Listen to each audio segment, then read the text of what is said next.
afraid, and this is just another voice of the resistance. We're here to resist global world tyranny. We're here to resist all these plans for depopulation, deconstruction, dissolution of nations. Looking at the total default of our country after 2019, which was one of the best financial years of growth we ever had. So we have this onslaught of diabolical and maniacal leftism. And we have to die on the hill of our freedom and our national sovereignty. We have no choice. We have to resist at all costs to the very end. So we're with those people that are in the dungeons of Washington, D.C. We're with Ashley Babbitt, who got her next shot in the Capitol. We're with the resistance. We're with you out there when you're trying to find a way for your kids not to be molested and turned into perverts at your local school. We're with you.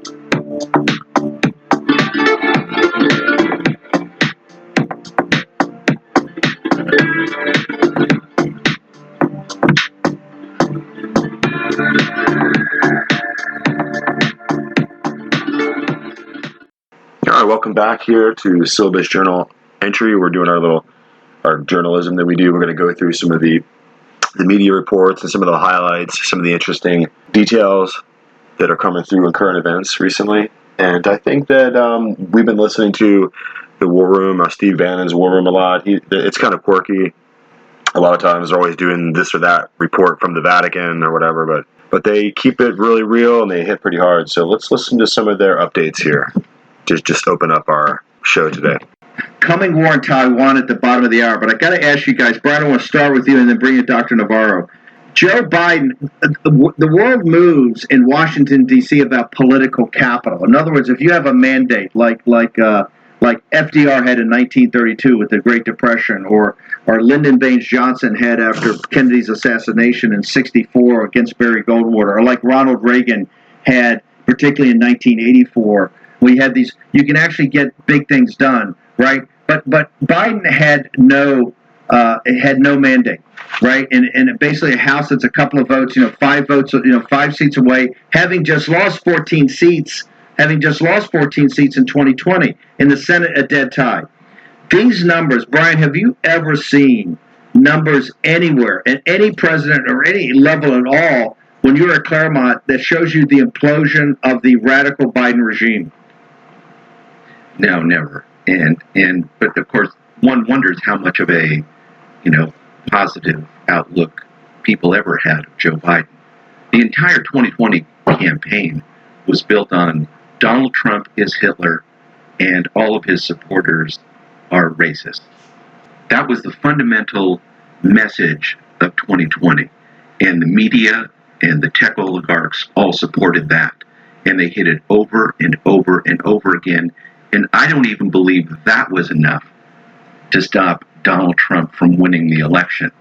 And it's yet to be proven that there was all the voter fraud that I and others have alleged.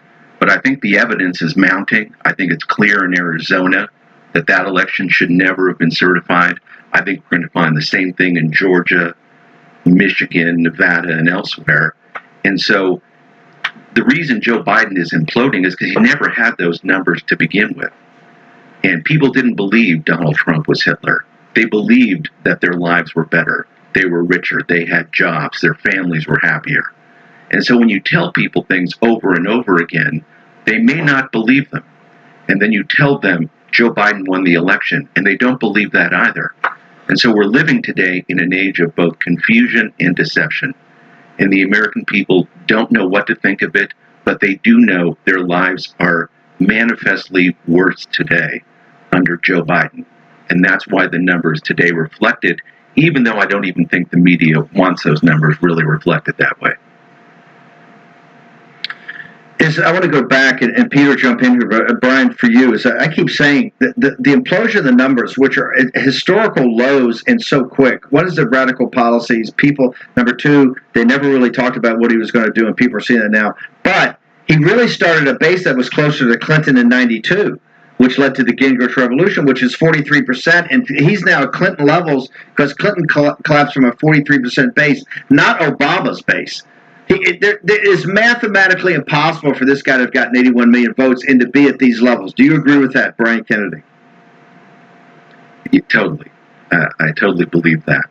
People see with their own eyes what's going on here, and they see that Biden is not who he presents himself to be. Look, he's a man who barely can finish a sentence. He cannot command either the microphone or, one wonders, his own government. He looks to be handled from the beginning of the day to the end of the day. Honest people look at that and think, that's not real. What's going on here? And you combine that with an economy that is very, very uncertain today, shortages in our markets, gas prices that are through the roof, and people wonder, is anybody in charge of this government, or are the people in charge of this government today meaning to do us this kind of harm? It's like really with the vaccines. The vaccines don't look to be about public health. They look to be about control of the citizenry by the government. And people are upset about that too. See, let me make a point here. One of the most remarkable things about this whole situation now is this schism or gap between the narrative and spin of the mainstream media and the White House versus what is being expressed in public opinion polls. For example, most of the American people now believe, rightly, that the virus created by Fauci and the Chinese Communist Party came from the Wuhan lab, right? That's not the narrative spin. Most of the American people now, or at least a good strong majority of them, believe that the election was stolen or rigged by Biden's forces from Trump. That's clearly not the narrative spin of the corporate media and the White House. What I think is going on here is something remarkable. Technology is a double-edged sword. In this case, technology is working for us. I refer to kind of the big six now, with War Room at the top of the pyramid. You got National Pulse, you got Gateway Pundit, you got Revolver.News, you got Human Events, you got John Solomon, Just the News. What all of those six share in common, not just the fact that they reflect a populist nationalist point of view, they're all disconnected. They've cut the cable cord, right? And they're communicating directly through the American people, particularly the newer generations of Americans who are, the millennials, are more in tune with the technology. And so we're seeing this remarkable plummeting of Biden's numbers, even as the mainstream media tries to prop him up. The In Trump Time book, I think, is important. It's a 3-act play. The first act basically is the pandemic. The second act is a lot about communist China screwing us. But by the time you get to the third act, there's no question that this election was stolen. And as Brian points out, the latest results from Arizona emphasize that every one of those battleground states' election results should be decertified. And this is why we need full forensic audits to keep pushing forward for this. We are heading towards a constitutional crisis. The last thing I'll say is it's driving me crazy here for people to keep talking about 2024 and 2022. But one of the missions of the In Trump Time book is to get to the bottom of what happened on November 3rd and resolve that question. My own view is that Trump should be in the White House right now, and that he should be in the White House before 2022. And this whole idea of a 2024 strategy, Steve, I think works counter to the imperative for election integrity, for our economy, for our political system, to get to the bottom of what happened on November 3rd and January 6th, Steve, and January 6th, because you'll see in Trump Time, the big reveal there is that it's the last thing Trump, you or I wanted to have what happened happen. No, because we want decertification. Brian, let's talk about that in Arizona. I had a long conversation with a couple of establishment types last night from Wisconsin. They said what they're finding in Wisconsin, and Rachel Maddow was mocking last night, is going to blow people's heads up. Wisconsin's always been the easiest to prove. They found even more that's going to shock people. Brian Kennedy, the 3 November movement about the decertification. It's getting traction now in Arizona. Walk us through your beliefs, because you're one of the architects of this. How do you think this plays out? Well, I think the evidence is clear that there were, over 50,000 illegal votes. That's just the things you can find easily. You want to dig deeper, you can find even more. They haven't done the canvass because, frankly, the Biden Justice Department threatened everyone in Arizona who was going to be doing the canvass, and so that was not productive. So you see the power of the government to come in, use the FBI as a tool to discipline the election audit movement. We should be concerned about that. But when you look at Arizona, if we keep at it and don't back up and just keep on finding and explaining to people all those illegal votes, the only logical thing for the legislature to do is to decertify the election. That's the just thing to do. Doesn't mean we're going to overturn the election, but for the historical record, for the legal record, if in fact Joe Biden did not win the state of Arizona, and I don't believe he won the state of Arizona, and those 54,000 votes all by itself would mean that it should not have been certified to begin with, the right thing to do would be to decertify it. So we're just rolling along with this track here, and we have to kind of put it into context, the whole discussion, so that it makes sense when we're making a little notation here of this discussion. And so on the left, on the big tech giants, the oligarchy, the like we said, the party of Davos team out there that's trying to globalize the world into, North American unions and different United Nations sectors all around the world, and trying to find a way to have everyone in the world indebted to the World Bank and the World Economic Forum, so that we all have to live in huts, and we're just returned to this kind of universal serfdom under the 1%. So that's the name of the game here. It's really, just like my wife pointed out earlier, it's a fast forward to Agenda 21.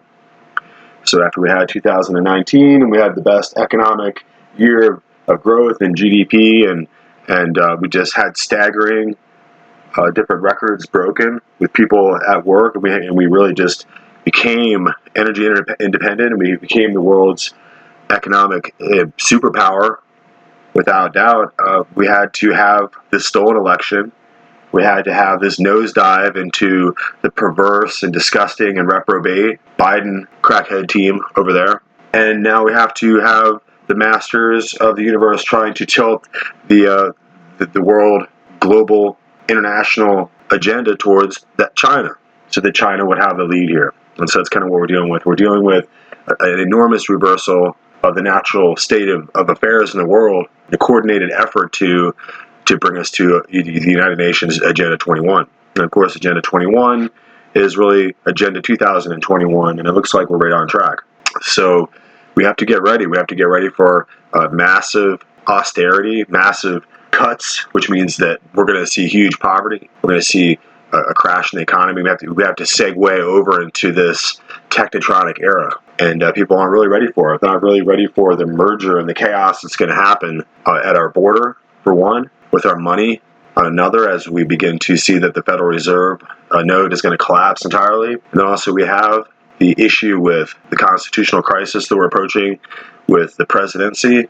Obviously, Joe Biden is not the president, and he's up there in commanding the levers of power and pushing the buttons of state and setting policy and tearing down everything that Trump built. And it's not just about him and Trump, it's about him. It's about Biden being used as a mechanism to tear down the country. So before we can really right the ship and correct the wrong, we'll see if the left can bury America in so many disasters that we can't deal with it. And then we have the issue with Taiwan. China is using all this chaos to approach and creep up on Taiwan. So all these different cross-section of issues and huge crises are happening to us at the same time. So we're going to have this collapse economically. We're going to have the devaluation and the loss of our credit standing, and the world reserve currency will no longer be the Federal Reserve node. at the same time as the border is being unmanned, and they basically just took apart the border patrol and just dissolved them so people can just cross into the border. And then we have so if we have no border, we have no country. And so I think that the shock and the shock wave of these cathartic events will begin to slowly spread out like ripples in a pond across the country. And as our money is devaluating, China is going to begin to take over Taiwan, and we'll see that it's the other Silicon Valley East, they like to call it, will be in the hands of our enemies, just like Kabul is, which is just another example of the treachery and the diabolical collapse. We had a managed decline of American hegemony, and now we have just a nosedive.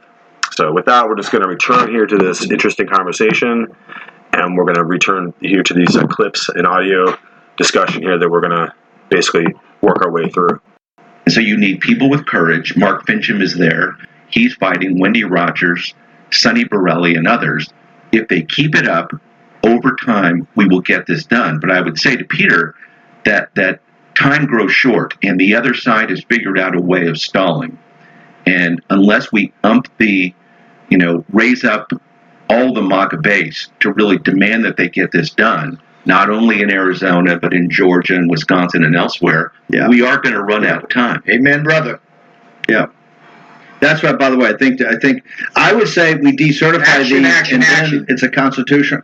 It's a constitutional issue. We'll take a short commercial break. You got to decertify in Arizona. That's got to be the pressure point right now. Short commercial break. Kinetic war coming in Taiwan. Who tells us that? President Xi of China tells that. Chinese Communist Party next in the war. War Room Pandemic. Here's your host, Stephen K. Bannon.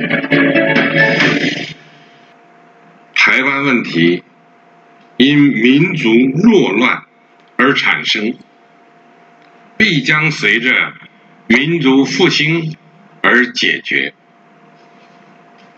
这是中华民族历史演进大势所决定的，更是全体中华儿女的共同意志。 We will put that. We will put this. That's President Xi of China talking about the reunification of Taiwan. Reunification of Taiwan means they're going to take it and grab it.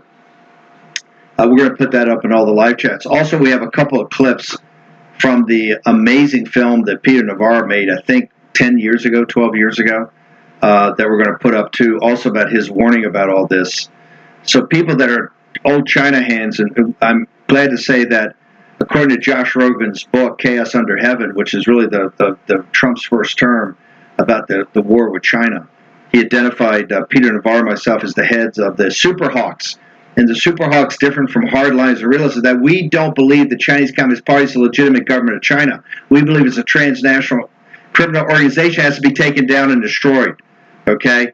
You can't negotiate it, you can't play around with it, you can't play footsie with it, you certainly can't be in business with it. And that's what Larry Fink, this guy right here, Mitch McConnell's paymaster, Larry Fink, the $10 trillion man, so says the Financial Times of London today, he's in business with him. He's a partner of Xi's. So I want to start with you, Navarro, and then go to Brian Kennedy.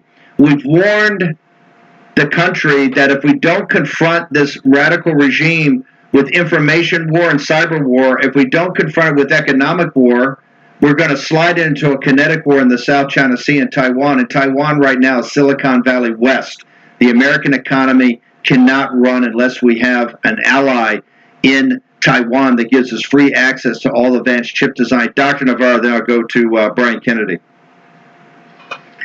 Taiwan is critical. Again, history serves us here, Steve. If you go back to World War II, Imperial Japan's entire strategy was projecting its power first from what they call the first island chain, which goes from Japan through Taiwan over to the Philippines, and then out to the second island chain to all of those islands where so many American lives were lost.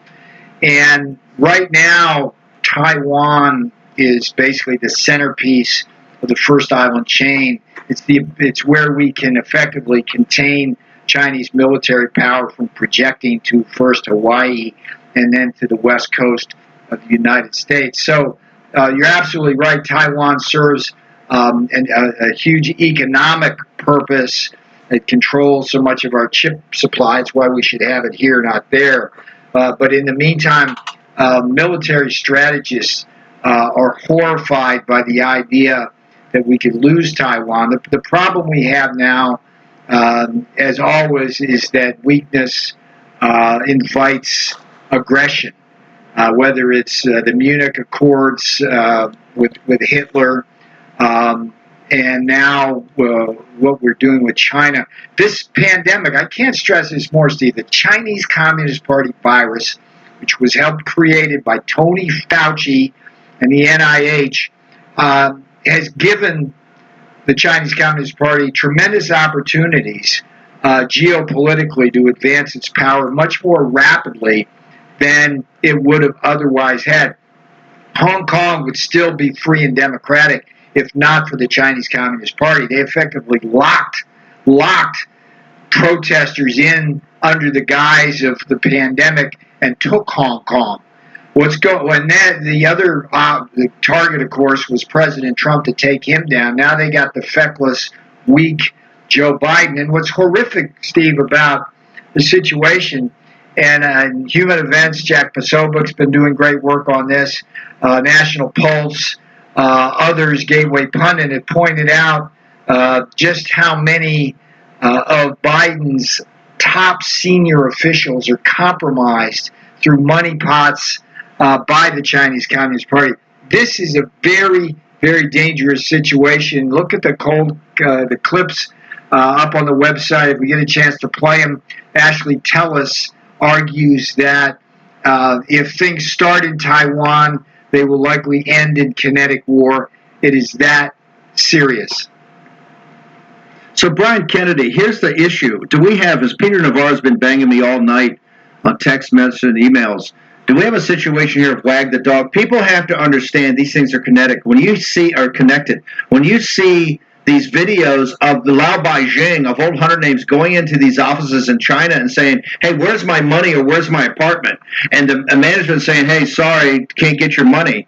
The collapse of the shadow banking, and we're going to put up a thing from an article from Zero Hedge, the great Zero Hedge, that will chill you to the bones when you see, I think there's $63 trillion, at least that's what they calculate as, in China in real estate assets.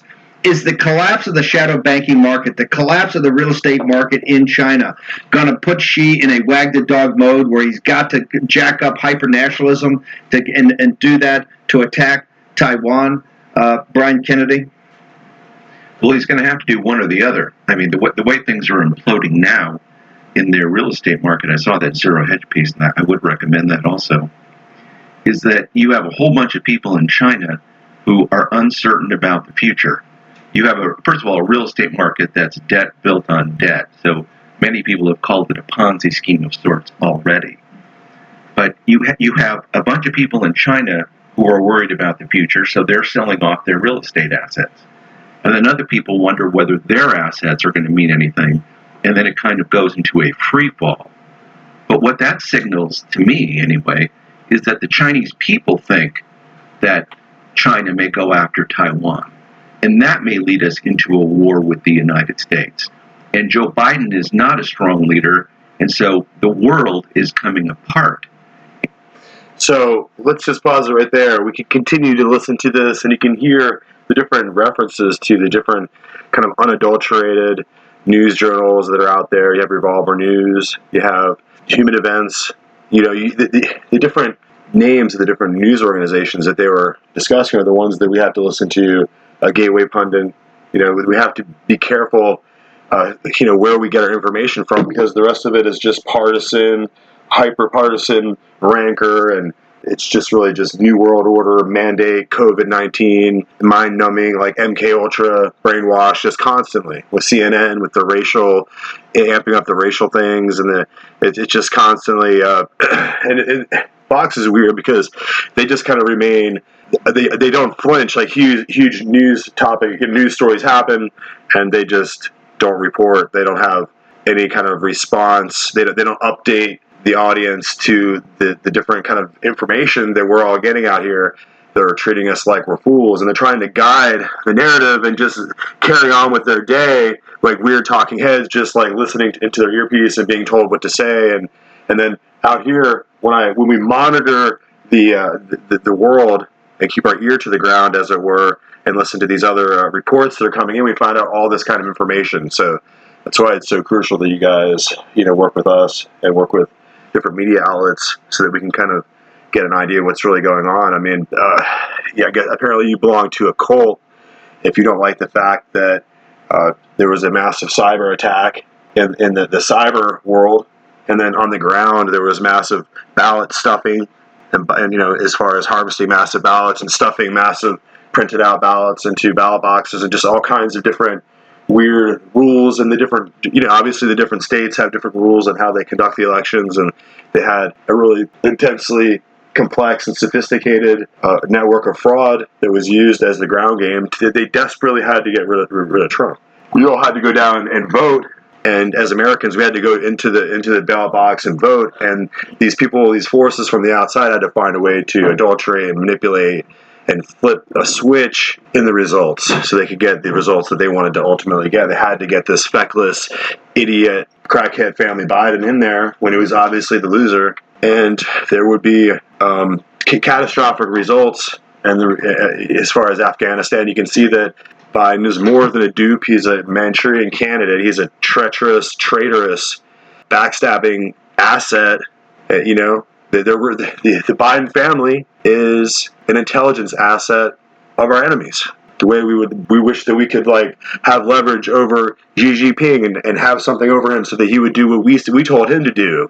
He would be our intelligence asset. That's what Joe Biden is for our enemies. So we have to try to kind of become aware of that as Americans, not be afraid to say it, and not be afraid to say that just letting the government experiment on you and your family with these the strange vaccines or I guess they're really not. The vaccine is a term of art. And so really what we're really dealing with is gene therapy, mRNA therapies that they're experimenting on you in different ways, and there's really no telling what was in the placebos, and we'll get into that in future episodes that we're coming out with. And as we pointed out in other episodes, not to kind of get diverged off into a totally different topic, but our enemies have been building these instruments for our destruction for quite a long time, within and without. And so it remains to be seen whether we as a people can rise to these times and do what needs to be done wisely, carefully, and with all of even with our lives at stake. We have to do what we must do. I think that, didn't George Washington and his men have to sneak cannons out in the dead of winter at night and with sleds? I think that's the deal. That's the kind of if we don't have any men out there that are willing to band together and stand together and do what it takes to make this country safe for republicanism and for democracy, then we'll have to watch America fall in our time. I think that's what we're all desperately and vigorously working and fighting to work against. It's the United States. No, you sell it off. I want to go to what Navar just said about the compromise has been shown by National Pulse and with Natalie Winters and Raheem and all these other teams, Pasovic. He talked about the compromise, the hard drive from hell, the compromise of the Biden administration. Your theory of the case is very different than the kind of mind that it's a reckless, radical policies with incompetent execution, and that's why they're in free fall. You think, oh no, Bannon, there's a design to this. Walk you through a theory of the case, Dr. Brian Kennedy, then I want to hear Navarro's response. Well, look, these people know what these people have been in government before. Ron Klain is the chief of staff. Tony Blinken's Secretary of State. These people are not new to the process. They do seem to know what they're doing. We don't like what they're doing. It may look incompetent at some level, or it could be a signal that the United States means to realign itself with the globalist project. Donald Trump spent 4 years putting America first, making sure that we were separated from the globalist project. The Biden folks, I think, fully believe that we have to be part of a global order, and anything that smacks of America first has to be eradicated. That includes a strong military, strange as this may sound, a strong economy and operating in the world as if we were the superpower. And so when they pull us out of Afghanistan and leave $84 billion of equipment and give over Bagram Air Base to effectively the Chinese government, what was that meant to do? It was meant to signal that we are not going to be the superpower of the world. We're going to defer that to the CCP. Why else would you do that? People sat around a table the way we're sitting around the war room today, and they tried to make rational decisions. In the Biden administration, those rational decisions led us to where we are today. An economy that's in trouble, America with reduced credibility in the world, and the CCP believing that they can take Taiwan without us doing anything. So, Steve, I think invasion on the southern border. So, Doctor, go ahead, Doctor. Yeah, what I'm seeing is political Darwinism. What you have is an elite in this country. Portions of that elite gravitate to the money pot of communist China. A key strategy of the Chinese Communist Party is to shower the elites, the academics, the potential government officials with money, invite them to conferences, give them special lectureships, things like that, basically co-opt them. And the ones who are attracted to that are the ones most susceptible to the managed decline of America, the inevitable rise of communist China.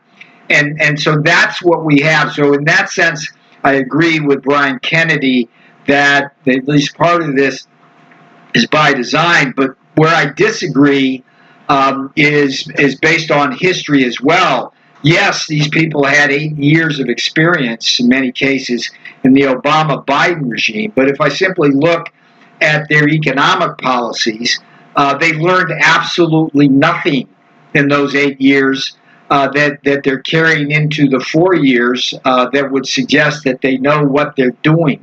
So I do think that we have this lethally dangerous combination of both incompetence and corruption and co-optation that is leading us quickly to a stagflationary crisis and the likely brink of war in Taiwan, Steve.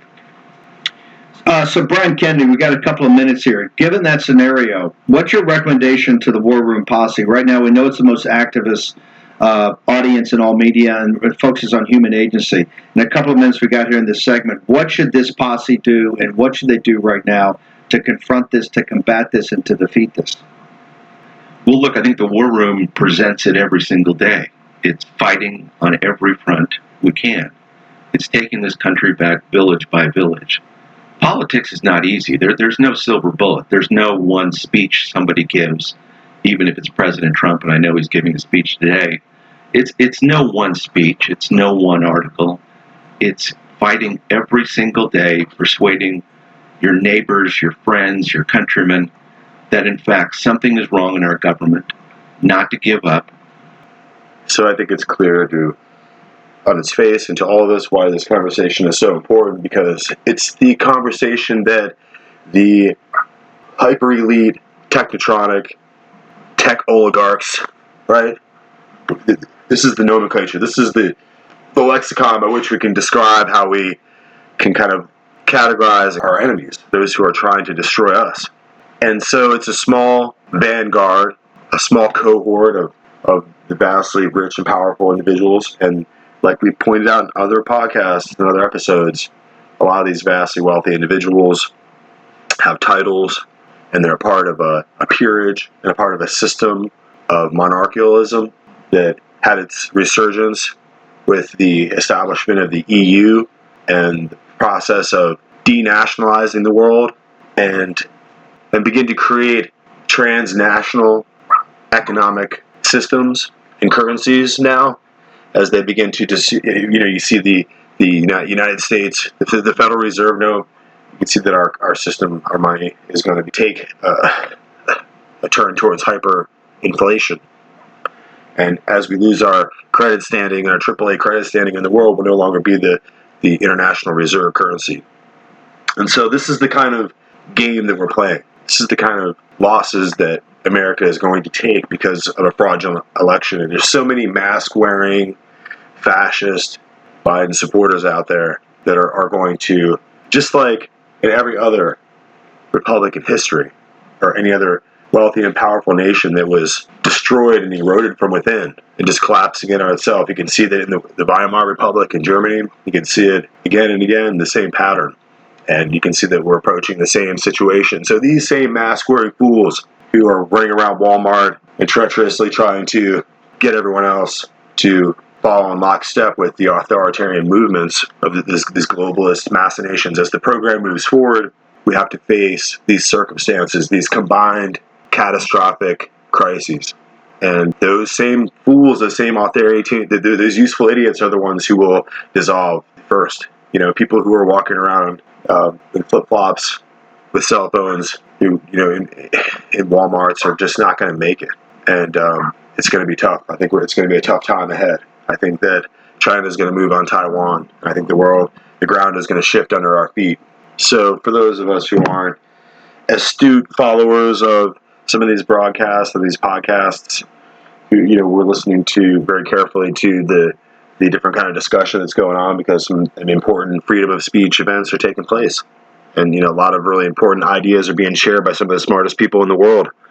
And we have to pay attention. And if we're just listening into the TV, watching channels on the TV and watching news, you know, as we understood it in the past from the News Corp, Pepsi Corporation type channels out there, then you're never ever going to hear anything interesting or true.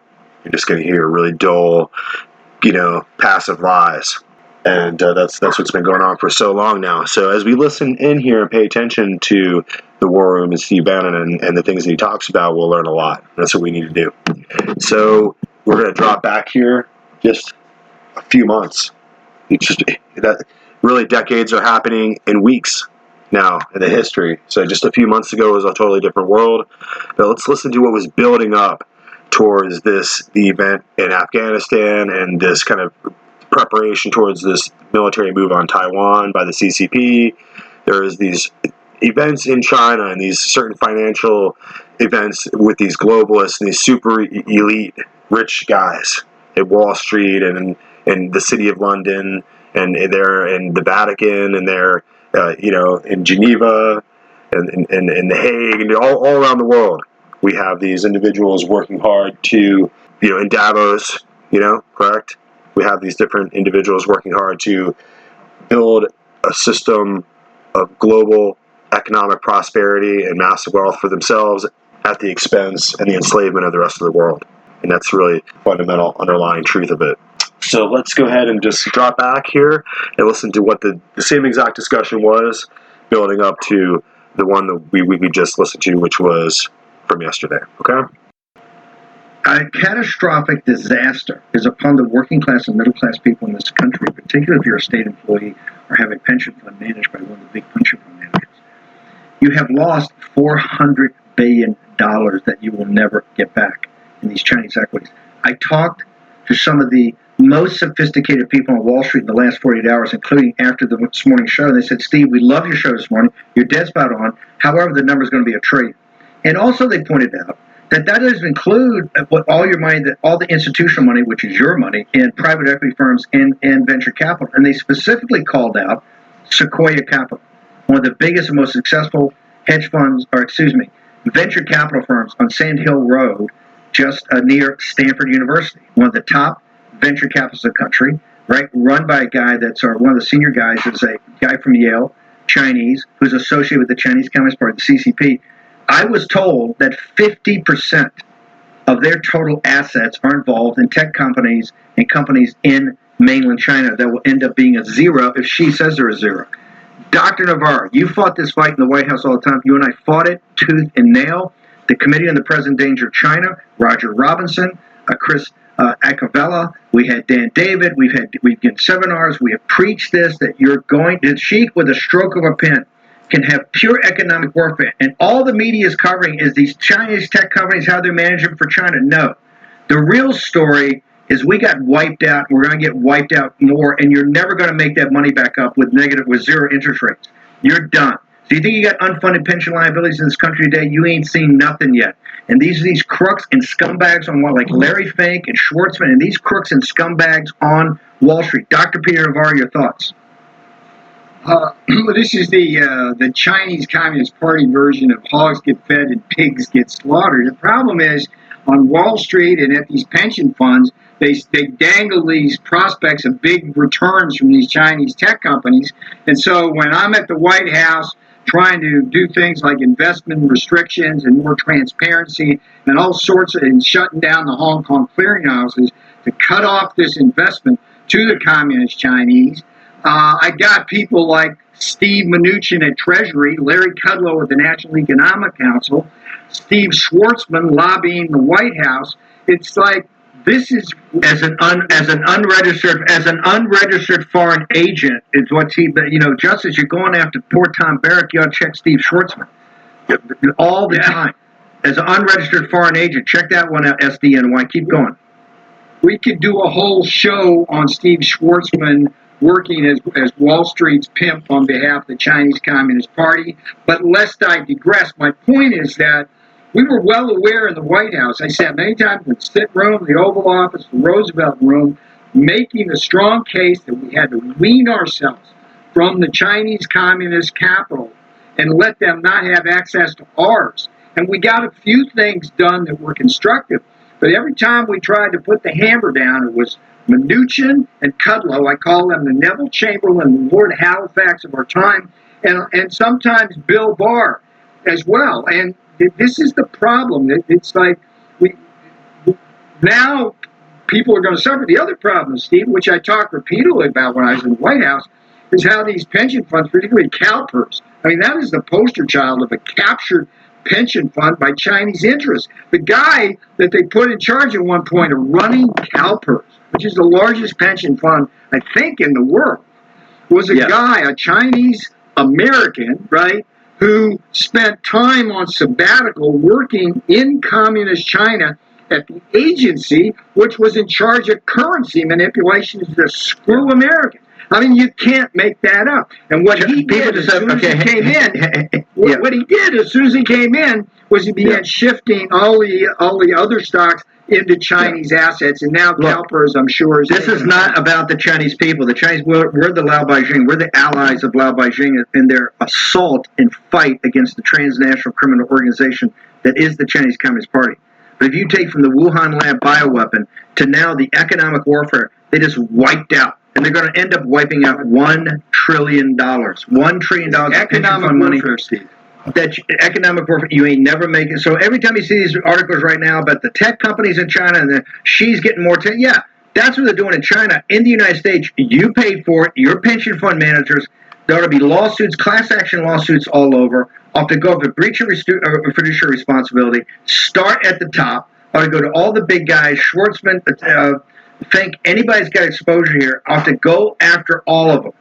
They ought to have to stand and deliver about why they did this. And we've warned these people for years and years and years and years. You got to get out of these stocks, or she one day is going to decide that, hey, let's make it a zero. Okay, we're going to turn it in a moment. We got Senator Matt Canavan from Queensland, Australia. He's on top of what happened with the military in Sydney and also the Chinese Communist Party and their finance and economics next in the world. So that's a rewind to August 2nd, 2021.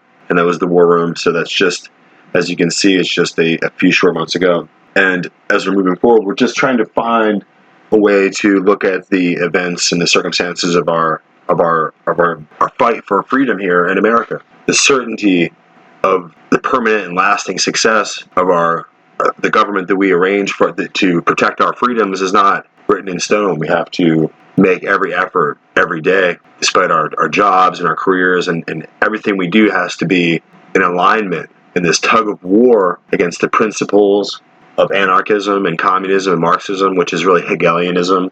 And really, Hegel was a creature of the aristocracy of Europe. He was a creature from the universities of Bavaria and Ingolstadt. And so in the middle of all this, I really just, in these different themes that we're discussing, I'm looking at this book here. It's called Hegel and the Hermetic Tradition by Glenn Alexander Magee. I'll just read a little bit. In 1778, Lessing, publishing his Ernst and Falk Dialogues for Freemasons. Lessing's Nathan the Wise, 1779, a play with some broadly construed Masonic themes, was a great influence on Hegel, Friedrich Wilhelm Hegel, philosopher. Among other things, the play presses the Masonic theme of a unity of a world's religions into one, and thus becoming an invisible church. In Act 4, Scene 7, the Christian friar praises Nathan, a Jew. He goes blah, blah, blah through the discourse. In the first letter we possess of Goethe's, written in 1764 when he was 16. He has him applying earnestly for admission to a Masonic lodge. He was not permitted Masonic membership, however, until 1780, when on June 23rd he was initiated into a lodge in Weimar. In 1782, he was the recipient of higher Templar degrees of the rite of strict observance, which we know later on is in the order is the 33rd degree. According to Heinrich Schneider, the German Masonic lodges were teeming with magical, theosophical, and mystical notions, quote unquote. Schneider notes that much of their lore was Kabbalistic in origin. The German Masonic movement was strongly influenced by the writings of the French Mason Beaumain, Louis Claude de Saint-Martin. About 1770, the year of Hegel's birth, a Hermetic rite was established based on the doctrines of the Hermetica. Hermes Trismegistus himself appears in such German Masonic rites of the 18th century as that of the Magi of Memphis, quote unquote. In general, the higher degrees of Masonry were and are strongly mystical. Schneider was claimed that the Enlightenment is partly responsible for this. The Enlightenment quest for universal knowledge and power over nature led to a revival of mysticism and occultism, for these had always promised to deliver just those boons. In a reaction against the implicity and sometimes explicity, anti-spiritual and anti-religious rationalism of modern science, certain individuals sought a truer enlightenment in Hermeticism and hoped to make these secret societies into secret weapons. Schneider writes, long before Kant's important answers to the great problems of human life, the mystics in the certain secret societies had transformed these societies into anti-enlightenment organizations, like perhaps maybe Jacobinism. I'm just adding the idea of maybe perhaps Jacobinism in the French era, anti-enlightenment organizations, and thus keeping alive the mystical traditions had made possible the later merging of German idealism and mysticism. This mystical movement was the conservative revolution of the 18th century, and if in its beginnings its character was not exactly Christian, it was undoubtedly religious. The individuals known as the Illuminati were the reaction to this reaction, a counter-reformation, if you will. Back to the book. The Illuminati were founded in 1776 as a means to advance the ideals of enlightenment, opposition to traditional religion, superstition, and feudalism, and advocacy of scientific rationalism and the rights of man. Initially, they were led by their founder, Adam Weishaupt, 1784 to 1830, a law professor of the Bavarian University of Ingolstadt. Weishaupt, however, proved inept at organization, and he soon delegated a great deal of authority to Herr Adolf von Neig, 1752 to 1796, who mounted a highly successful membership drive in 1781. Weishaupt's jealousy of Neig's abilities led to their break 3 years later. Weishaupt appears to have endowed the order with hermetic trappings merely as a window dressing to entice members and perhaps to discourage the authorities from investigating. Members were encouraged to believe that their superiors possessed some special secret that they would be made privy to in time, which is really the basis of all secret societies, really. And as we go on, at its height, the Illuminati included literally Goethe, Herder. They're going to start naming these famous, contemporary philosophers and stupendously wealthy aristocrats.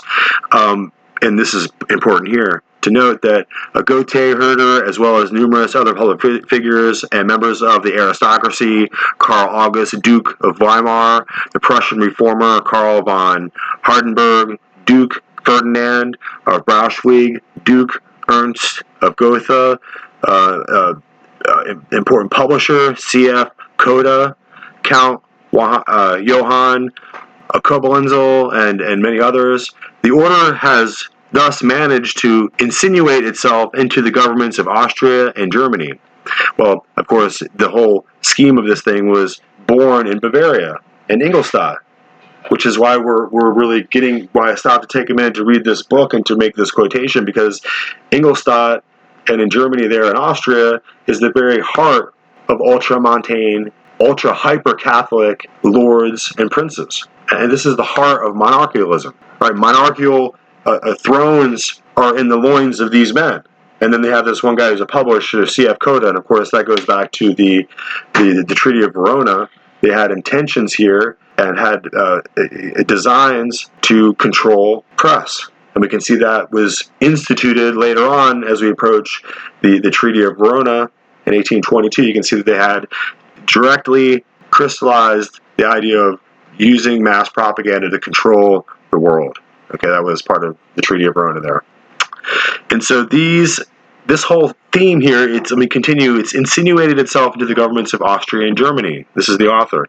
Not surprisingly, Weishaupt and company made the infiltration of the educational system a top priority. Oh, okay. The staff of the Karl School, Stuttgart, included several Illuminati. The influence of the order was short-lived, however. That's what they say, that they disappeared, but it's hard to believe that. And we'll go on. In 1784, Elector Karl Theodor of Bavaria, seeing the Illuminati as a threat to religion, issued a proclamation commanding them to disband. In 1785, Weishaupt was forced out of his professorship at Ingolstadt and went to live with friend Jakob Lanz in Regensburg. While out walking together one day, they were caught in a sudden downpour, and Lanz was struck by lightning and killed. The Illuminati membership list was found on his body. This is how they were discovered, constituting proof positive that the order had defied the elector's proclamation. The elector then issued a second proclamation commanding all Illuminati to register with the government and promising a full pardon if they did so. Thus put the order in a terrible bind. The members could not possibly, they didn't know how complete the list was that the government obtained. So if they registered, they risked imprisonment or worse. If Karl Theodor's promise was disingenuous. On the other hand, if they did not register and their names were on the list, they risked imprisonment or worse. In this impossible situation, the order self-destructed, as most members chose to obey the elector's edict. Although rumors of the influence of the Illuminati continue to this day, it has never, so far as we know, officially reactivated, and if it has reactivated, there is no evidence that it regained anything like the influence that it had between 1776 and 1785. Most of the Illuminati were also Masons. Okay, that's an interesting point. Jacques de Hont, in his Hegel Secret, provides a fascinating discussion of the influence of the Enlightenment ideals and the terminology of the Illuminati on young Hegel. So this is the period contemporary with this young man, Friedrich Wilhelm Hegel, who's going to be coming up in Germany at the time. And we'll see that his connections as this young genius, right? Hegel's a genius. He's coming up. He's being influenced in these same schools of thought, in these same places in Bavaria, and the same institutes and universities like Ingolstadt are the same schools that this young man is going to be going to with the same ideology. So it goes on here and talks about Goethe, the alchemist, the life of Johann Wolfgang von Goethe,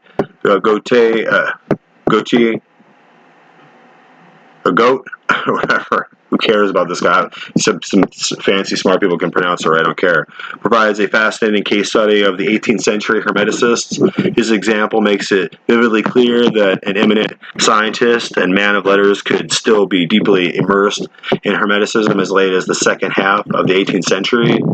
Most scholars, Hermeticism is just another way to say mysticism or mystical arts.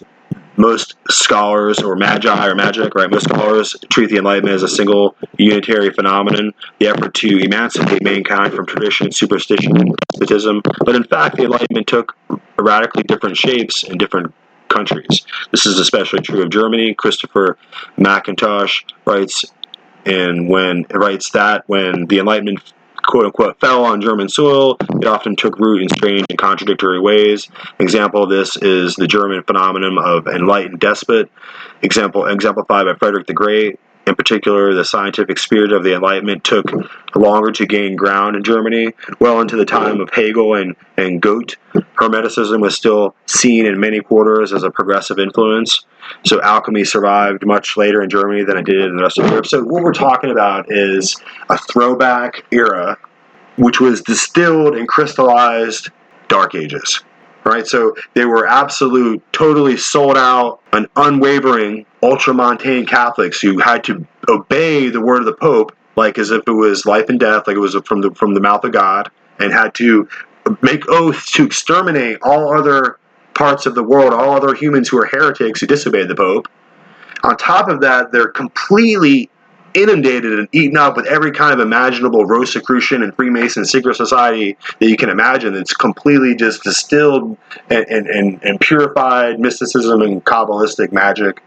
And this is well into the 1800s, where we have, Abraham Lincoln's going to come. We're going to free the slaves. We're going to, we're going to have steam engines and locomotives, and the Wild West, and everywhere else in the world is moving on with like rationalistic intellectual reality.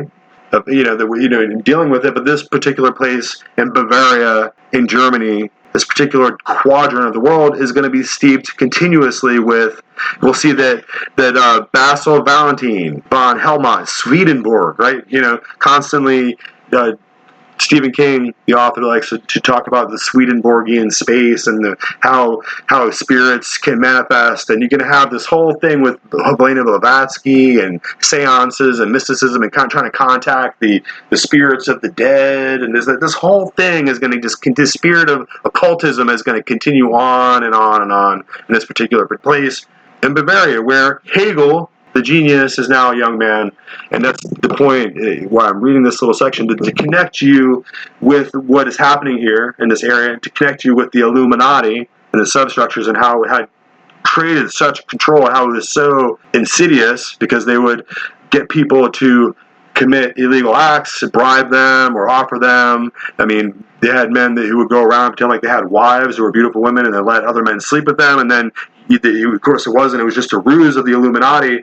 You kind of see that in the movie with Sherlock Holmes, and the modern Sherlock Holmes movies. You see how the Illuminati operated, how they appeared to have a whole room filled of 100 people dining, and they all just get up and leave. They're all beginning to be affected and controlled throughout the entire area. So the entire place was a control system of secret societies and the Illuminati. So this is the same university Hegel is going to grow up in. He's really going to take the lead and become the new unspoken leader of the Illuminati forces, whether they reconstituted or whether under a different name. Whether they reconstituted and operated under a different name, however they went, the forces of monarchialism and ultramontane aristocratic power structures in the world did not go away. So the powers of the knights, the powers of the princes, the dukes, the powers of the nobility itself are tied up with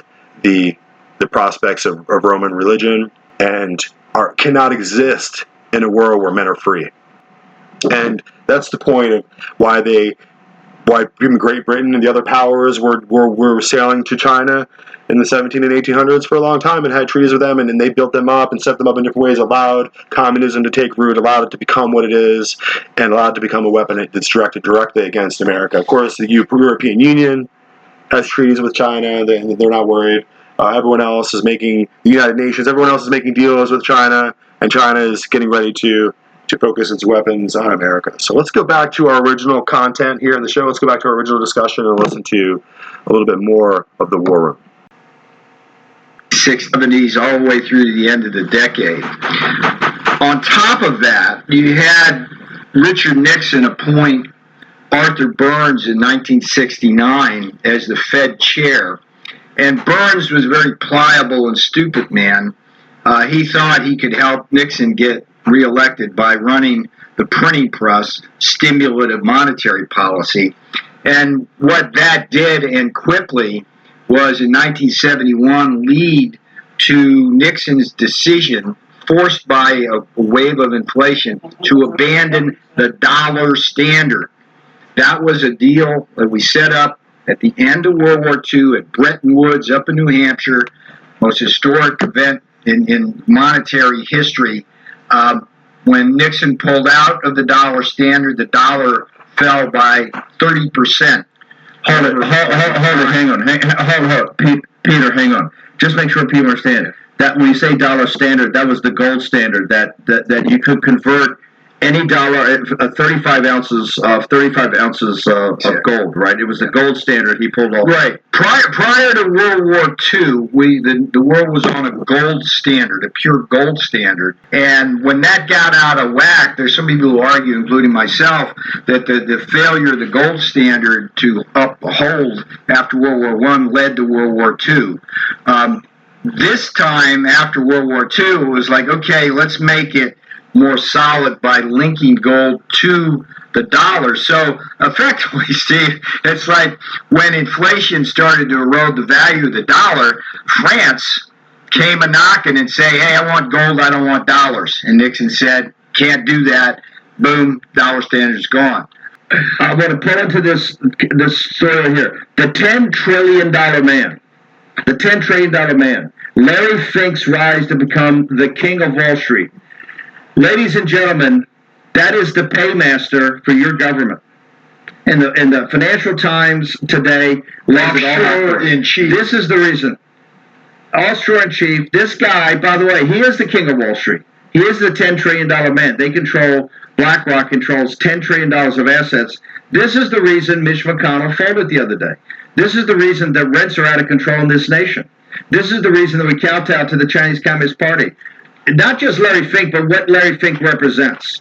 The titans of Wall Street, the big media moguls, and of course Silicon Valley oligarchs, they control this country. And by the way, he controls the United States Senate. It's the reason, because the hedge fund kings did not want their bonuses messed with. This is why, because everybody in Washington, D.C. says, I can't, Mitch didn't tell anybody, this was so unlike it, we had this whole policy, and then out of nowhere, his paymasters called him.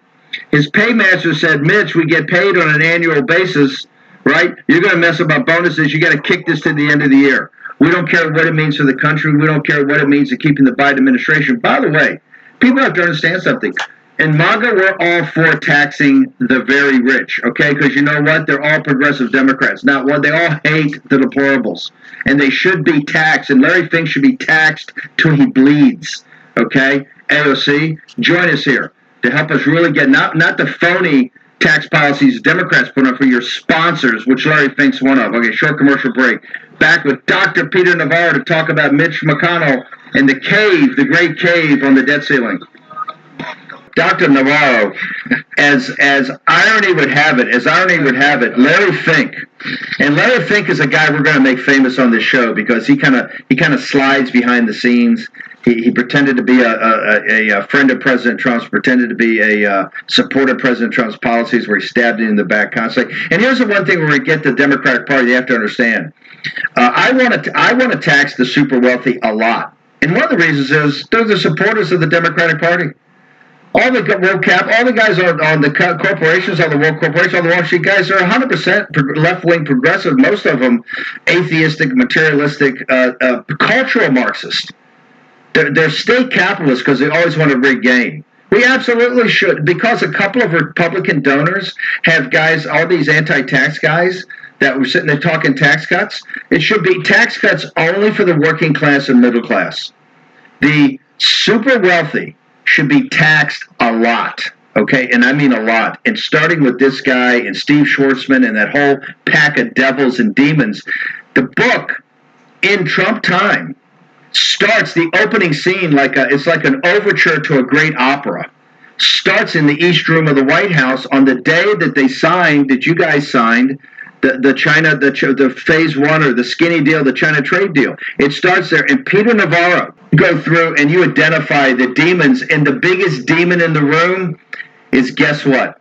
The Financial Times' Man of the Week, Larry Fink, the king of what they call him, the $10 trillion man. Larry Fink's rise to become the king of Wall Street. I got to tell you, we're going to make Larry Fink famous.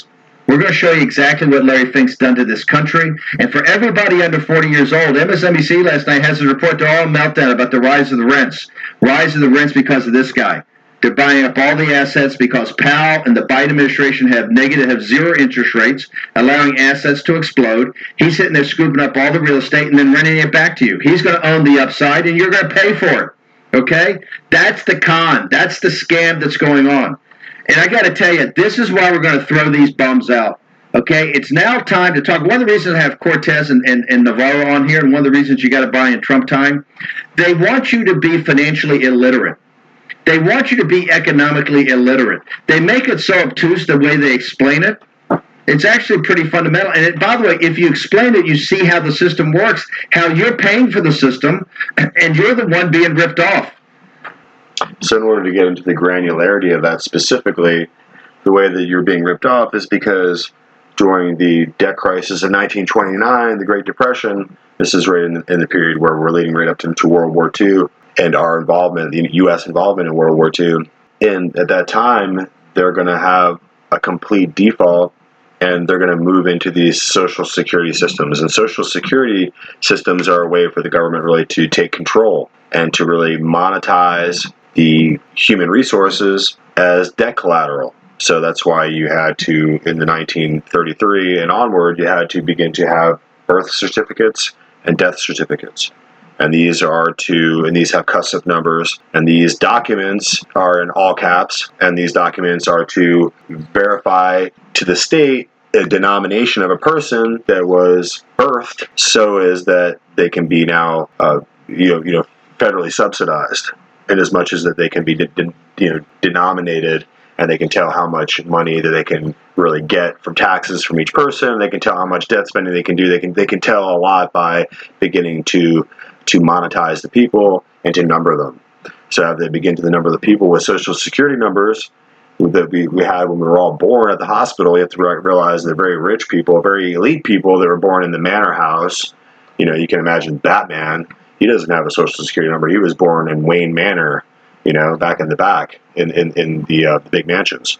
So when you have a big mansion and you have your doctor come in and help you, you and your rich wife or what have you, have a baby, then you just fly away to Portugal and you don't have to, go to the dirty hospital, where COVID people are at and get stamped by the doctor who files you with the Social Security Agency and takes an actual, fingerprint or a footprint and actually documents the baby. And when they document it, they're registering it. When they're registering it, they're taking really, a possession of it, like the way that you go get your dog tagged.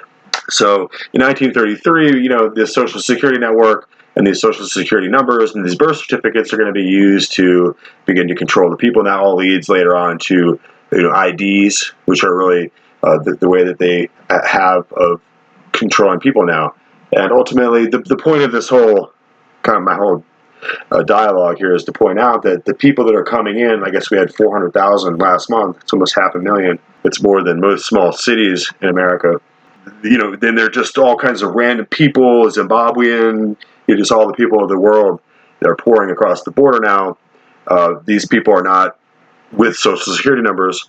They don't have any kind of federal accountability. They're not monetized. They're not tagged by the government. So that's why they catch and release people that are foreign nationals or they're just undocumented people, because they don't have a driver's license. They don't have a Social Security number, and they're really not liable for the jurisdiction of those courts. So they just let them on go. So that means everyone else here is liable for the laws, and especially the statutory laws that guide everything we do. You must wear a mask, or they call the security guards over, they call the police, and you get arrested because you didn't wear a mask. All these statutory rules and these kind of overarching, as a student, you must now get a vaccine or you're going to get kicked off campus. All these arbitrary rules that are coming down through the UNESCO and the United Nations and, the World Bank, and basically the New World Order rules about COVID don't apply to illegal immigrants, and neither do, when the police come over and they pull someone over who doesn't have a driver's license and they're a Mexican national, maybe they have a Mexican driver's license, they're just going to just let them go. And even if they go into jail, I myself personally have witnessed it in court in Gainesville, Florida, at different one time or another when 5 to 7 people who can't speak English, who are not from America, are just ushered away and dismissed. The case is dismissed, while everyone else has to get the punishment of the court and held liable and not released. You understand? So this whole mechanism of federal, really the federalization, Washington's power and the supremacy of Washington federal government, national government over the rest of the state governments, was also a matter of the court systems as well. So that the federal court system, the supreme, the court system, as it were, the federal courts are going to ultimately have this supremacy as well as far as the authority. So there's this clashing between authorities and counties.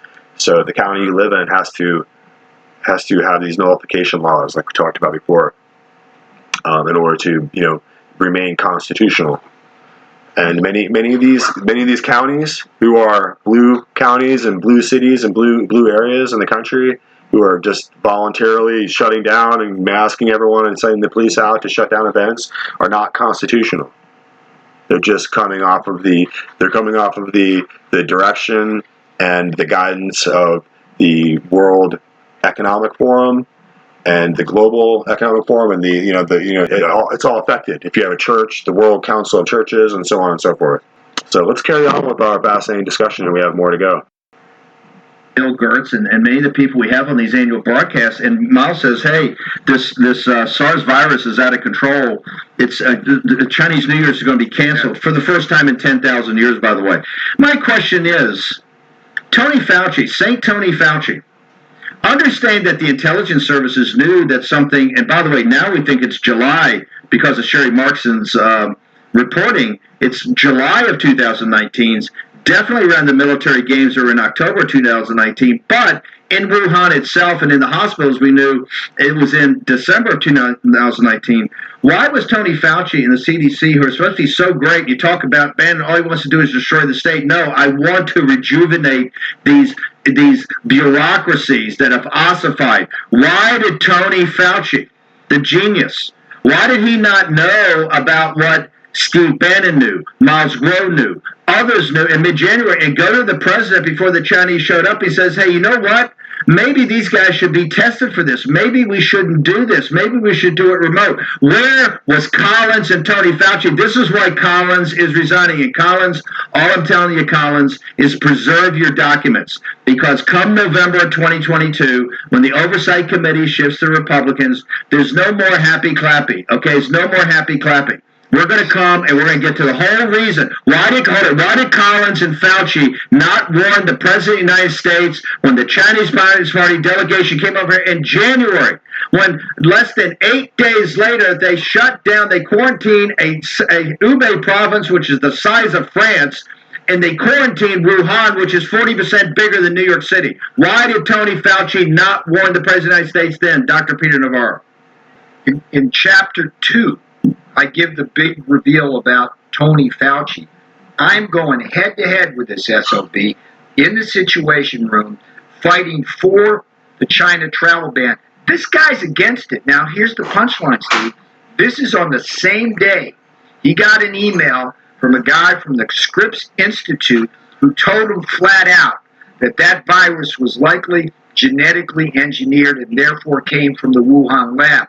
Now, at that point, even prior to that, Fauci wasn't paying attention to all the intelligence folks. At that point, Fauci knew that that virus likely came from the lab, and more importantly, that it was a result of his and Francis Collins' gain-of-function experiments authorized behind President Trump's back for that Wuhan lab. So what did Fauci do? Cover up, cover up, cover up. This man has so much blood on his hands because of his behavior in this pandemic. The answer to that question, Steve, is Fauci knew exactly what was going on. He did not tell President. He went to the American people and CNN and everywhere else and presented himself as Saint Fauci, the sage of a virus that somehow jumped from nature, and he was lying to the American people, stone cold lie, like he lied to Rand Paul about gain of function experiments. This guy belongs in an orange jumpsuit. My prediction, Steve, is that after people get finished reading In Trump Time, get finished reading Sherry Markson's book, get finished reading Bobby Kennedy's book on what happened with Tony Fauci, the Wuhan lab, the Chinese Communist Party, Fauci will not only be gone by Christmas, he will be strapped into a chair on Capitol Hill, forced to confess all of his sins, and wind up eventually in jail because he lied to Congress and he killed Americans. But So we'll just give it a little pause right there, just rolling in throughout our subject matter here and our different topics. You can see that we have a wide range of different issues we wanted to get across here on this podcast.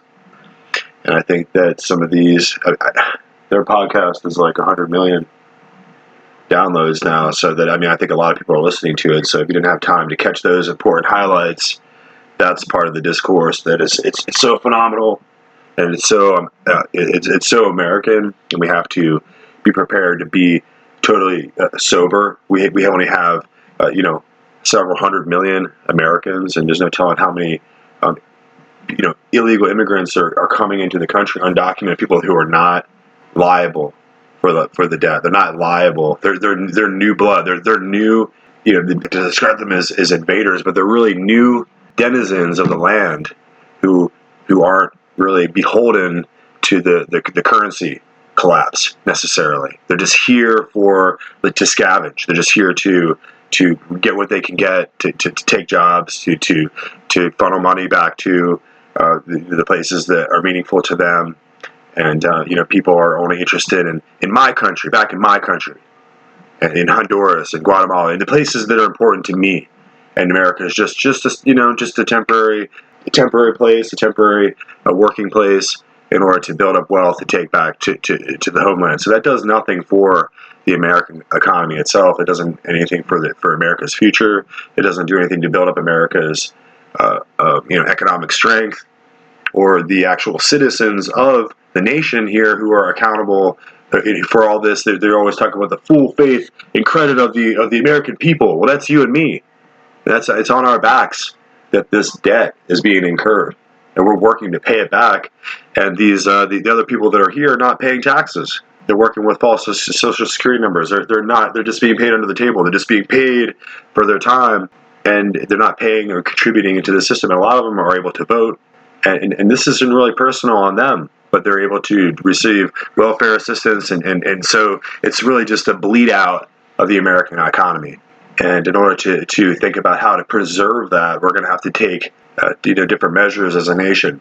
And we want to avoid phenomenal extremism and radicalism and ultra-nationalism that leads to violence and chaos. We just need to find a way to, we were discussing, me and my wife were discussing that perhaps Florida should have its own currency, Maybe we can have our own state currency. That's something we need to think about.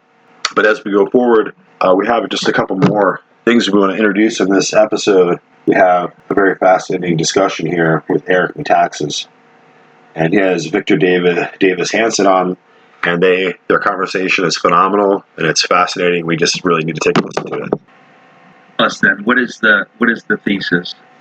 Well, I tried to look at the things in the news in late 2019 and 2020, and then I wrote an epilogue to update it.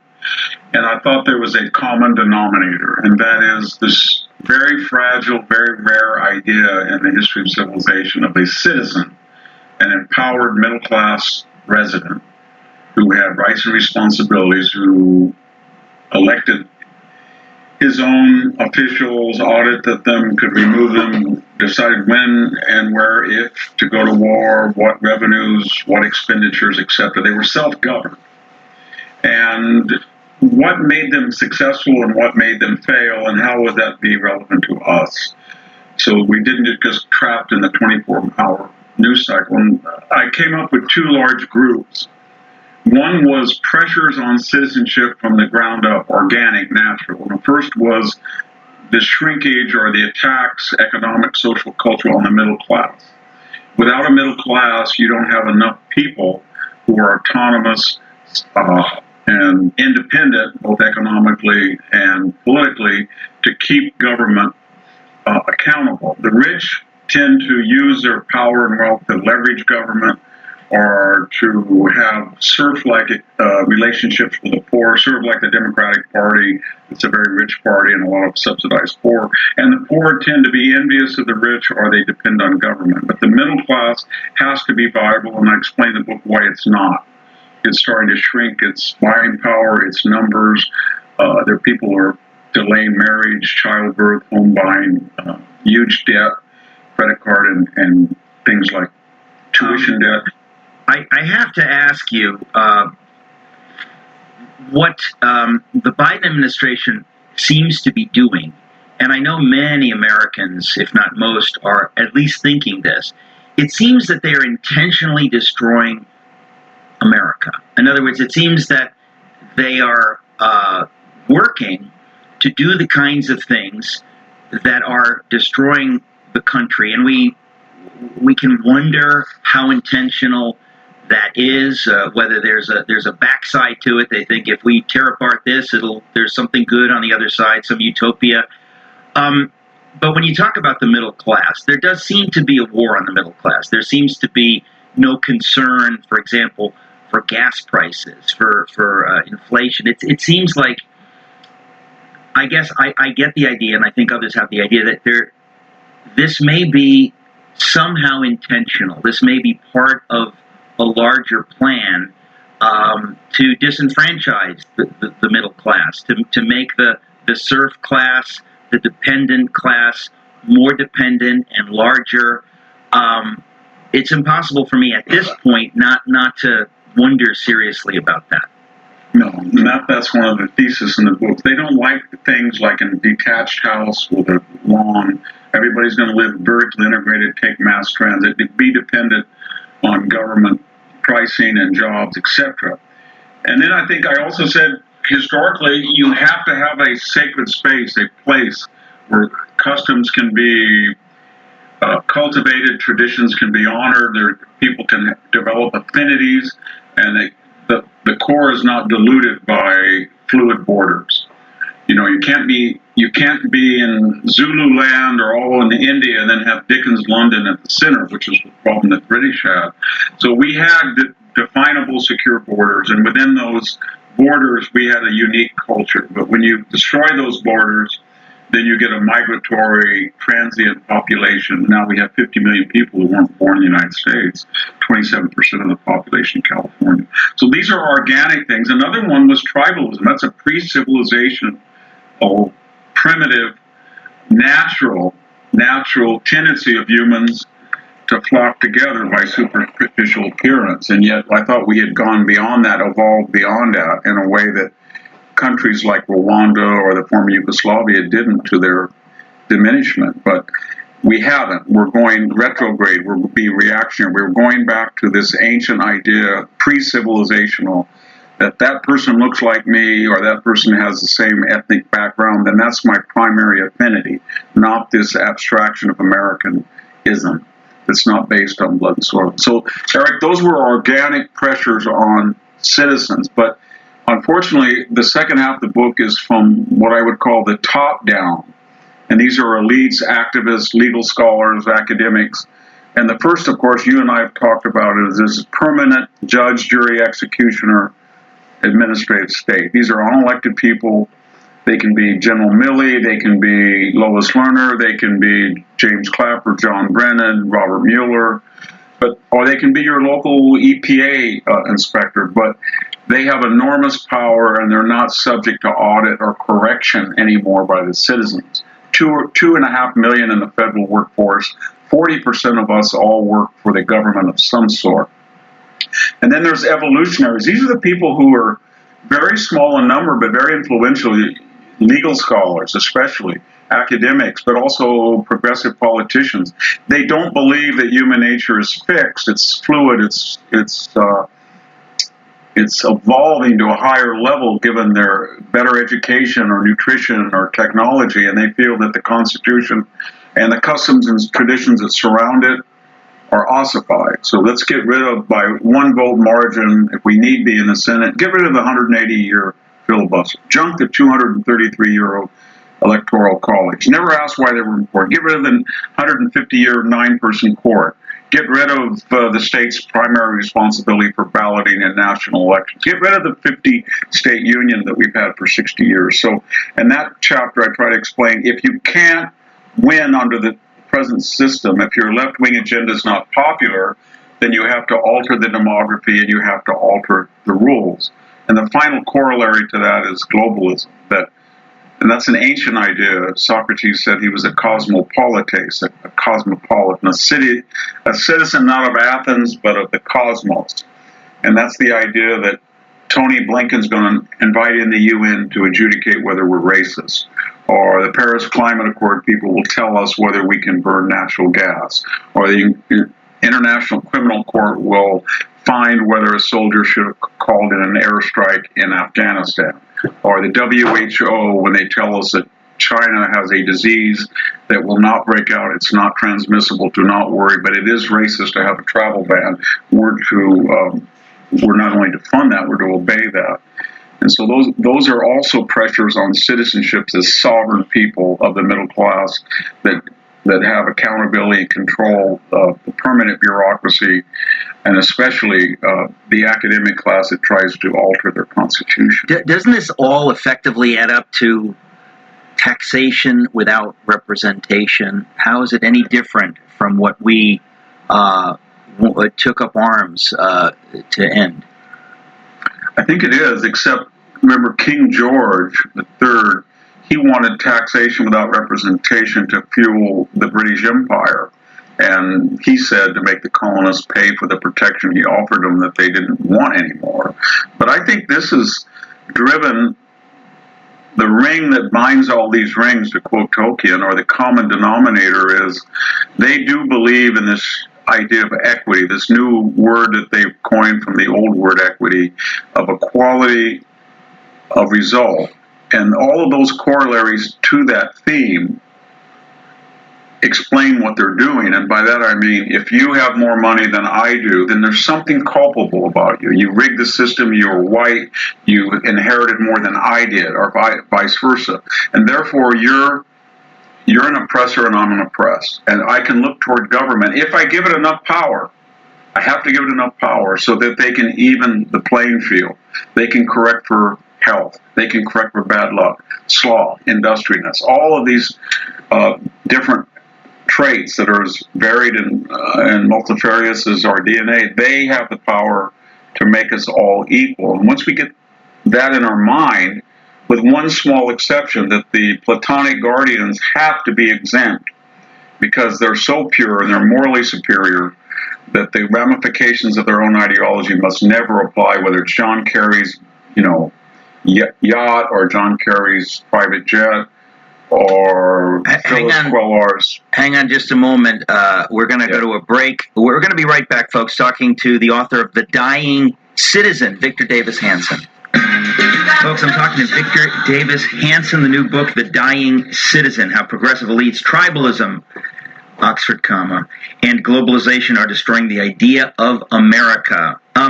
You were just making a point, and you were about to give us another example of what you were describing. I don't know if you remember. I do. Well, Eric, we know that we have people like Nancy Pelosi that violates the quarantine she insists on others to get her hair done, or we have these various mayors who break out, or Gavin Newsom has to eat at the French Laundry. Remember, they always violate their own norms in the most elite, refined, and sophisticated manner. But we even have the Marxists, the shock troops of this revolution that we're fighting.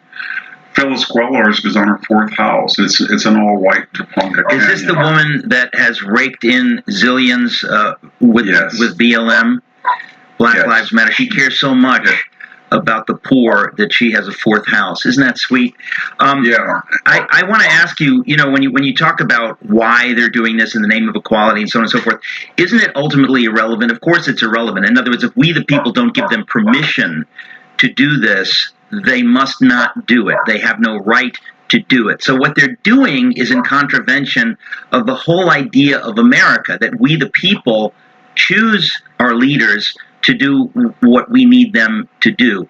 They are uncomfortable with that, so they're looking for a way around it, and they've been finding ways around it. Yeah, and I mentioned that in the book, that what I just said is what we used to say in Thucydidean scholarship, the prophasis, the pretext. That's what they say they want, equality, and they're willing to try to enact it out, but it's really about their desire for power, just like the Bolsheviks or the Jacobins. They want power among an elite, and they're very frustrated, angry people. A lot of them are people that were highly educated, and they feel that their talents have not been appreciated, or they haven't made enough money, or they worship people who have made more money, or they made a lot of money, and yet they feel, I have all this money, I'm Mark Zuckerberg, I'm Bill Gates, but where's the power? Where's the power that goes with it? So they want power, and they want the ability to target and focus on the hated middle class. The middle class, again, does not have their culture or their sophistication, and it does not have the romance of the poor. And so they feel, these are the Winnebago buying, the snowmobile buying, the jet skis buying, creepy people that want to come up to our level, but we don't want them around. They're deplorable, they're clingers, they're chumps, they're dregs. They're Donald Trump and his minions. Does the idea of God come into this at all for you? I mean, of course, the founders, wrote considerably about morality and religion, and Tocqueville talks about that. You really cannot have the kind of freedom and self-government that we have had without some kind of faith, virtue, some mechanisms. Because government that we have had without some kind of faith, virtue, some mechanisms for that. Because what I notice over and over is that the places where there is the least freedom, their biggest enemy is usually communities of faith, whether it's the Uyghur Muslims or the Christians, that people in this elite zone, they have a kind of a secular mentality, and they're threatened by people who answer to a higher authority. I don't know if that comes into the book or into your own thinking. It does in both, and I try to point out that when you talk of, as they do, critical theory, or critical legal theory, or critical racial theory, or new monetary theory, all of these things are at odds with nature. In other words, if you print money, you do have to really pay it back on like new monetary theory. Critical race theory says you can be a racist, a stock racist, but it's still racism. So our law, and critical legal theory says our laws are just construct that protect the wealthy, the white, the male, and they don't represent deterrence about theft or murder. But law has a natural element to it. It's innate. We're born with a sort of transcendent idea of right and wrong. That comes from a creator. And so that's one thing they will not acknowledge, that these laws that we make reflect that truth. And the second is, it is true that when you combine free market capitalism with constitutional government, you create a level of freedom and affluence and leisure that the world has never seen. And we're very unique. We have this huge space, bi-coastal continent. But there had to be something blessed, as the founders thought. There had to be some divine providence that allowed this particular country to be so powerful, so instrumental, so moral in a way that even at our worst moments, like getting out of Afghanistan, no other country in the periods of humiliation and stupidity would have, as General McKenzie said, no worries, all of the Afghan refugees will be having culturally sensitive food. And I mean, that impulse is sort of, I don't know what it is, but it can be warped, but it's this American idea that we really, really, really, really want to be good. And we really, really, really want to be divine or perfect. And that can be very detrimental, but it still shows you that deeply imprinted upon the American story is the idea of morality. Well, obviously, the problem is they've divorced that from its roots. In other words, they have now acted as though they invented this, and they can kick away the place that it comes they made from. it into. I think they've made it into a secular religion in the sense of the Enlightenment. They think that their God is ratio, reason, and it's reasonable to do this, but they don't realize that some of the things that they want to do are irrational. And why are they irrational? Because they're based on a higher moral code, even though they want to attribute it to reason or sensitivity or education. But it's not really. The impulse is to turn the other cheek and follow the Sermon on the Mount. You were just talking about the idea of divorcing virtue, whatever it is, from its roots, and it becomes a thing unto itself. And of course, ironically, horrifyingly, it ends up being oppressive, and even in some cases looks demonic. When we think about the arbitrary rules in places like North Korea and in China and in other places, it becomes so dark and so horrifying. And I've always been fascinated how it is that intellectuals can somehow look away from those kinds of things, whether it's Lillian Hellman or I don't know, was it Sartre, apologizing for Stalin or thinking, well, it doesn't matter. I'm just fascinated about that, and I wonder what you think some of our leaders, how they deal with that, because it seems when you hear about what's going on, Uyghur Muslims being murdered for their organs, which can be sold for $500,000 now that we've got all this technology, you think the Nazis would have loved to do this because it was consonant with their worldview, but they didn't have the technology. We now have the technology. I just wonder if folks like Susan Rice or Hillary Clinton, do they think about human rights along those lines? What do you suppose? I think they go back to that's a topic that becomes thematic in a lot of Plato's dialogues. I don't want to go off on a tangent, but I think it's very germane to a lot of us what you're talking about, and that is that when people become educated, especially rhetorically educated, and they can make an argument that sounds persuasive, the sophist, for example, then that cannot be confused with truth. So we credential these people. We say, go to these particular places and get a cattle brand, Harvard, Yale, Stanford. And then once you're there, learn how to speak a particular vocabulary or lexicon and act a particular way and make a particular argument that seems very persuasive. And that's going to be equated with what's true and what's moral and what's right. When we hear this generals, I can't even understand the words they use to describe the humiliation and the defeat, because it's not. This was the logistical, they had this gobbledygook new words that we don't know. And so what I'm suggesting is that you got to be very careful that because a person can persuade somebody, given a particular training in vocabulary and language and rationale, that therefore it's not only true, but it must be moral and right. And they really do that in the abortion issue and the woman's right to choose and free to choose. But what they're really saying is that viable baby is not a fetus, it's a baby, that a person has a right to liquidate that because that's her choice. And if you follow that person has a right to do what? To another person, another person, another person. It's not that much different if you're caring for an older person. You say, I'm the only daughter and I have a 90-year-old father and he's ruining my life and he's impaired my choices and he has no innate ability to live outside this room. I'm going to liquidate him. So you can see where it goes, but it's very hard to argue with them because they say to us, well, the whole world is explicable. And you say to them, no, it's not. You can't explain everything because there's an element of faith that's sacrosanct and resists your logic. And they'll say, well, you're superstitious.